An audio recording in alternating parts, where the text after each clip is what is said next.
Hello, this is Political Forum for Wednesday, November 30th, and tonight we welcome City of Chicago Alderman Pat Dowell of the 3rd Ward.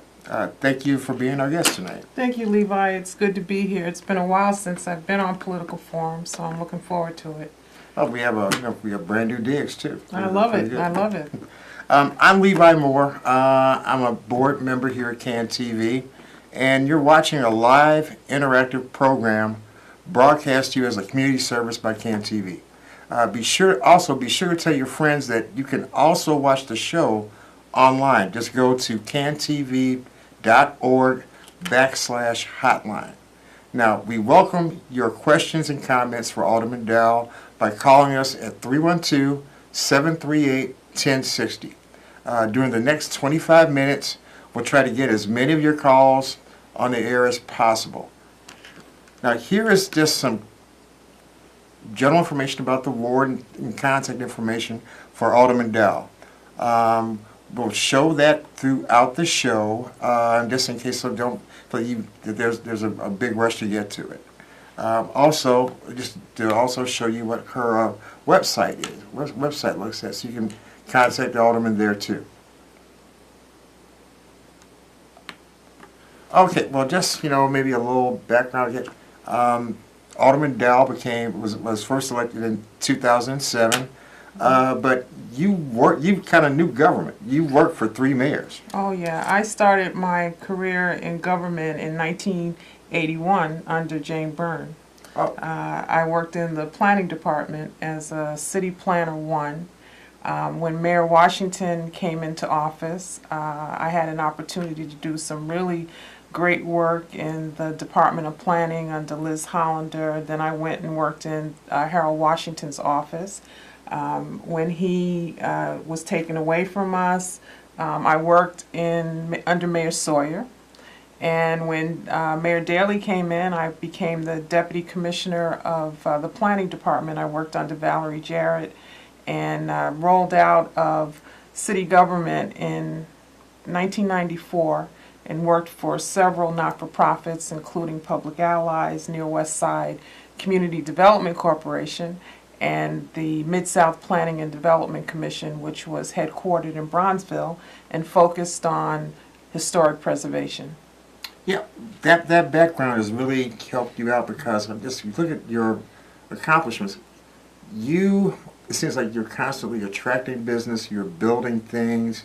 And that you utilize landmark statuses, TIF. Maybe just a little background on some of the projects that you've worked on in the past and you have in the hopper right now. Yeah, well, unfortunately, when I was elected in 2007, the recession hit. So from like 2008 to maybe around 2011, it was really difficult to do a lot of work in the ward in terms of development and building. But since then, with the economy turning around, we've been able to open up a new grocery store, Mariano's, at 39th and King Drive. We've been able to do the renovation of the historic Rosenwall. We have put in a few parks, expanded some parks, worked on improving our schools. We've seen new housing being developed. We've focused on bringing in some new businesses. So even most recently, we've had some new restaurants open up, both in Bronzeville and in the South Loop, and we see even more coming. So I'm excited about the opportunity to do more in the ward. Excess Tennis is under construction right now. So what I try to do is utilize all of the tools, whether it's TIF or zoning incentives, land incentives, new market tax credits, or any other kind of funding we can find to help businesses. I like to focus on that. Well, now, also, you really were like the main sponsor for the city's vacant building ordinance. Did that have pretty good impact? Yes, we've seen a lot of new vacant buildings, not new buildings, but vacant buildings begin to be registered under the city. They're paying their fees, and we've been able to find those banks and mortgage companies that are not providing the services upkeep these vacant buildings. So I'm real proud of that work. It was a model for other ordinances across the country, and it has raised significant dollars for the city of Chicago. Okay. Once again, you're watching Political Forum, a community service of CAN TV. I'm Levi Moore, a CAN TV board member, and this is a live interactive show. And call us at 312. Oh, we have a call right now. Caller, thanks. Good evening. The 45-day window in which public comment can come forth concerning the police superintendent's use of force policy is expiring this weekend. Alderman, I just want to know what have you heard from people in your ward, what they're thinking in terms of what is right and what is wrong in terms of police force in the city of Chicago.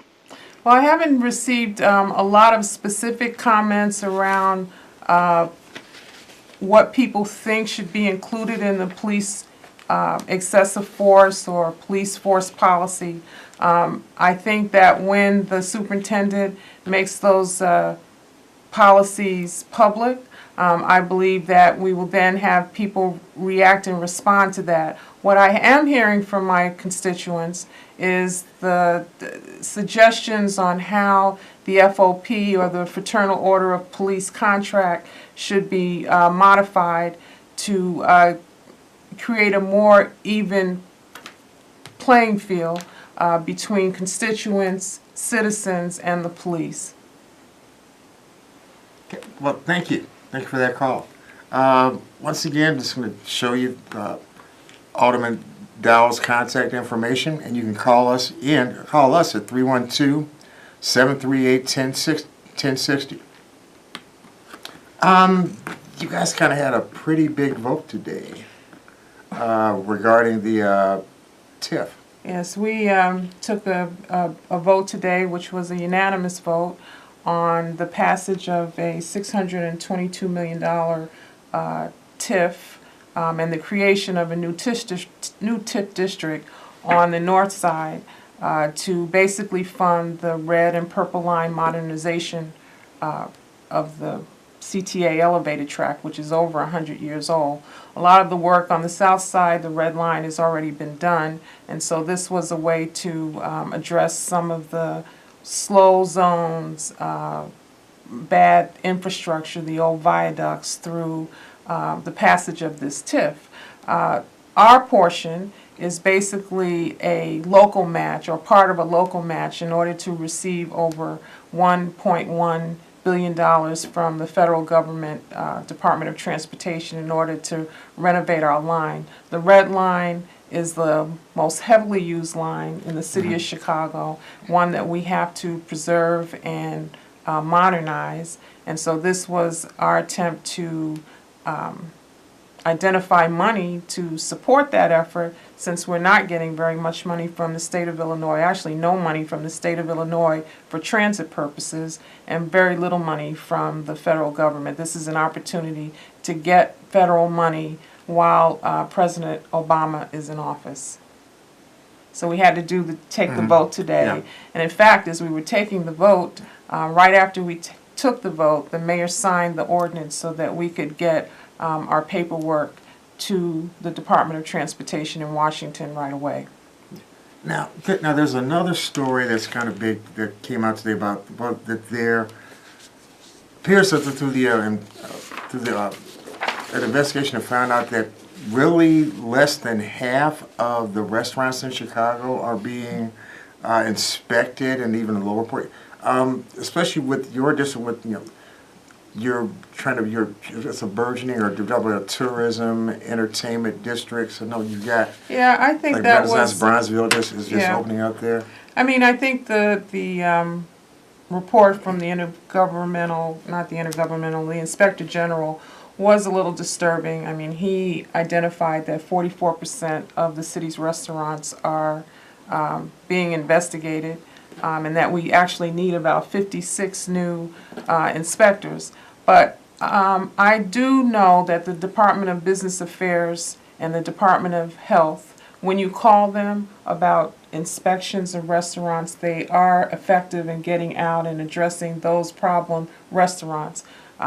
It is disturbing that we're not inspecting every restaurant on a consistent basis, but we definitely need more staffing, and that's probably something we'll be looking into. We hope the Department of Health will be looking into as this report comes out. I mean, I think it's good that the Inspector General does these kind of departmental audits so that we know where our weaknesses are and what we have to address in the city. Okay, looked like we had a caller. You're still on the line? Hello, thank you for taking my call. My question is about recently Mayor Emanuel mentioned some surge pricing for the parking meters near Wrigley Field, and also mentioned that that could potentially be happening near Soldier Field. But I know that Alderman Dowell put a hold on that. Are those talks still on hold? And if so, where do we stand with that? Thank you for the question, caller. I had the parking meters removed out of the city's budget ordinance, or the management ordinance for the budget. I wanted to see how surge pricing worked in Wrigley Field, in the Wrigley Field area, what impact it would have on the residents who live there, the businesses that are there, the revenue generated for the city. What are some of the pitfalls and problems with this new pilot program that they're trying in Wrigley Field? So it's not going to happen at Soldier Field until we've had an opportunity to review the impact that it's had in Wrigley Field. Okay, thank you. And looks like we have another caller. Good evening, Alderman Dowell. My name is Amber Johns, and it's a pleasure to speak with you. I'm calling in because I'm actually a citizen of Bronzeville. I live here I'm actually in 42nd in Michigan, and I've had the fortune to partake in a social lab called Grove 3547, which is being pushed by the Chicago Community Trust, actually, where we're getting groups of individuals who live in Bronzeville to come up with solutions to supporting the livelihood of young adults in Bronzeville. So I just kind of wanted to bring on a positive vibe, and there are some great initiatives. I love the Bronzeville community. We have Mariano's just opening and all of these great things happening.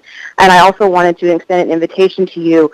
The last session of the Grove is going to be happening on Tuesday, December 6th at Gallery Guichard at 12 p.m., where all of the different teams are going to be presenting the solutions. And also we've been going out and talking to youth in the community and working with community-based organizations to really showing that Bronzeville is a live community and there can be economic development. And so the question really for you is, are you aware of that, and are you happy to see those? And I think that there are a lot of negative things happening in Chicago, but I do think that particularly in the Bronzeville community, there's a lot of positive things. And just to hear kind of your take on that and initiatives like that. And of course, if we would love to have you to come and see what's being presented as well. Well, thank you for your call, Amber. What I would suggest is that you send me an email at ward03@cityofchicago.org, just so that I'm aware of the event on Saturday. But you're absolutely correct. There are tons of organizations and activities going on in the ward that seek to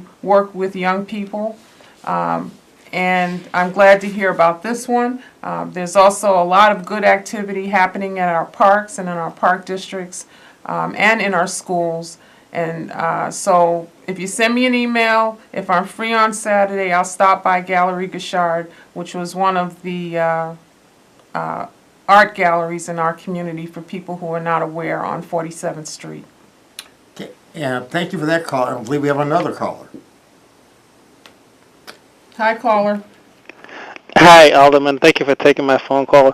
I just want to say I live in Bronzeville, and I absolutely love it. But I do stay on 42nd and Michigan, and there seem to be a lot of traffic accidents right there at that intersection. And I think maybe a stop sign would be a helpful thing to have. How would we go about getting that? Well, at 42nd and Michigan, isn't there a stoplight? 42nd and Michigan.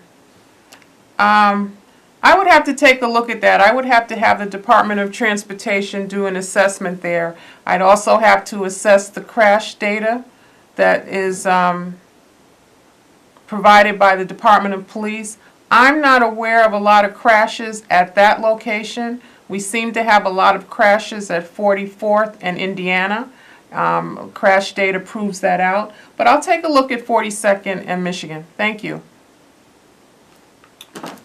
Okay, thank you. Well, just do a little bit of catch up. That's the ward information for Alderman Dowell and her phone number, and also her website where you can also get in contact with her. And you can reach us at 312-738-1060. We'll be here for about another 13 minutes. Unfortunately, sometimes big things come from tragedy. And with the death of Congressman Danny Davis's nephew, and this whole thing of 10-20-30 has come up. And just want to, what, give us your perspective on it. Again, I express my condolences to Congressman Davis on the untimely death of Javon, his grandson. And one of the things that Congressman Davis has been advocating is a way of making sure that we have the political will to take some of the budget money that is generated by all of these departments and governments, both at this federal, state, and local level, and earmark them to the communities most in need. So the press conference that we had earlier this week was an opportunity for the congressman to promote this proposal that he's pursuing at the federal level, and to talk about some of the programs at the state and the city level that will require us to work more together as a group of African American legislators and politicians, so that we can do more to address some of the ills and address poverty in our struggling communities. We have been meeting for over the last 6 months, 4 months, organized by Commissioner Larry Rogers on a couple of Saturdays in a month, to discuss ways that we can work together, projects that we can work on to be more strategic in our approach and collaborative and united as legislators at the federal, state, and local level, whether you're on the west side or the south side of the city. And so this tragedy has been a catalyst for us to be more active in addressing the poverty issues in our community. Thank you. Thanks, caller. Actually, there was another project I just read about this. That I guess there's a thing where for $1, the city's looking for $1, you can purchase vacant land on your street. Or Yeah, it's called the Large Lots Program, where people in about 33 communities across the city of Chicago, most of them on the south and west sides of the city, can purchase city-owned vacant lots for $1. I believe that you have to live on that block, be a person that has no debt to the city. I think you're allowed to purchase a maximum of 2 lots. Be current in your property taxes and other things, and address those lots in terms of the city's requirements to make sure that they're secure, clean, and safe. And I think you can't sell it for about 5 years. There's a 5-year deed restriction on the lot. So you can't try to speculate and then flip or anything. Well, a lot of people will try to use this program to speculate. I think people need to be, well, as an alderman, and especially in a community like Bronzeville, which has a lot of vacant lots and is undergoing some increased investment. Some people will call it gentrification. What I want to make sure is that the people who apply for these lots are actually people who have put their blood, sweat, and tears in the community, are committed to the community, are living in the community, care about the community, and it's not just an attempt to purchase city-owned land to flip it or to make a profit on it and then go on their merry way. Looks like we have a caller. Welcome to Political Forum. Hello. Hi. Hi. So thank you so much for taking my call. I wanted to start, I guess, by giving you a commendation on the Marianos. I think it is amazing. So thank you so much. I mean, you said for some time it was coming, and it is here, and I love it. I also had, however, I guess, a bit of a complaint in terms of the 2017 budget. I know that, water and sewer taxes just went up. Property taxes are going up. There are more parking meters coming. I think, are new plastic bag taxes. There are no more parking meters coming to the third ward. In the 2017, there are none in our area, but I get your point.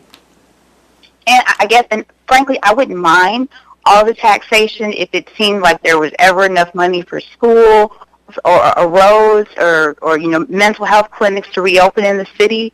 But it seems like we're kind of constantly funneling money, and the entities that should benefit from the taxes never really end up getting them. So I'm just curious to know, in terms of maybe a civics lesson, where this money is actually going. All right. Well, remember when Mayor Emanuel takes office, I think we had a structural deficit of over $635 million. So I have to give the man credit. Over time, we have reduced the structural deficit to somewhere around between 35 and 50 million since he's been in office, and I think that's tremendous. Now, fortunately, that has meant that we've had to increase taxes in order to make sure that we provide the services that people expect us to provide, and also address the decades of bad fiscal decisions, and also to make sure that we can pay for the pensions for all of those city workers and first responders who provide service for us, who are due their pension and should receive them. So I understand that concern. I work very hard to make sure that our ward receives the services that we pay our taxes for, to make sure that city workers have a high standard and a high expectation of the work that they provide in our ward. I also go the extra mile to make sure that our schools in the third ward receive more than their fair share from the Chicago Public Schools. I have surplus tips in our area to the tune of $1.8 million to provide to local schools so that they can have modern textbooks or musical instruments or a social worker if they choose to use the money for that purpose, computers, iPads, supplies, things that CPS should be able to provide. So I think that as we start to address our fiscal concerns and make sure that Chicago is on sound financial ground, and we're doing this, mind you, without any support from the state of Illinois, or very little support from the state of Illinois or from the federal government, we have to make sure that Chicago continues to move forward. And so that's what you see. But to the caller, if there are things that you think that I could be doing to make life in your part of the ward better, I'm more than open to hearing suggestions on ways to improve services or make changes that will improve the viability of the community. With that, I think, well, let's go and make sure that you have that contact information for Alderman Dowell. There's her phone number and email and the website for her district office. Okay. Thank you so much for sitting with. We only have a few more minutes. Is there any final comments you'd like to make? Yeah, I'm sensitive to the caller that called about the increase in taxes, and I just want to make sure that we get our fair share in the community. So we've put in new parks. The Hydea Pendleton Park, for example, is a new amenity in our community. The expansion of Williams Park, which is coming up. All of the play lots in our community have had upgraded play equipment. And we're working very hard to make sure that we can attract more economic development in our community. We've had some success with some new restaurants like the Victory Tab, which is coming to 14th in Michigan, Bronzeville Renaissance at 47th and King Drive, Skidoo's, which is a new restaurant on 51st Street. And I think by including these new developments in the community, people will begin to see the impact of their tax dollars working for their good in the Third Ward. Well, thank you, because one thing I have to comment, you have one of the most, especially with, after you absorb some other parts, you're one of the most diverse wards in the entire city of Chicago. Not the most diverse. I would say it's one of the most diverse wards. I think my colleague Walter Burnett also has a diverse ward where we have everything from millionaires to homeless in our community. And it is very important that we balance everyone's needs so that everyone's needs in the community are addressed. Okay, let's say we have another caller. Welcome to Political Forum on CAN-TV. We have another caller. Welcome to Political Forum. Hi, caller. On CAN-TV. We have another caller. Welcome to Political Forum on CAN-TV. Oh, looks like that caller's not. Must have been some Not sort there. of technical difficulty there. But we're also working on, Levi, a parade of homes. We're hoping to build new single-family homes on Prairie and Calumet between 44th and 46th, actually 39th to 46th, starting next spring. So we have a lot on the plate and on the agenda, all to improve the Third Ward. Okay, well, maybe the same caller. Caller, are you there? Hello? Hi, caller. Thanks for taking my call. Alderman, I have a question. You was talking about taxes previously. And we are paying taxes to the police department, and they are killing black people like it's going out of style. All they have to say, I was afraid for my life.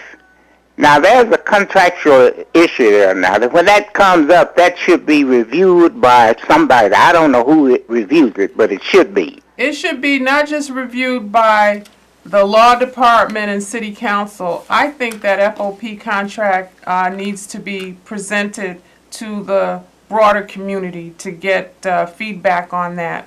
I know certain organizations and individuals have been sending recommendations to my office, which I've shared with the contract negotiators.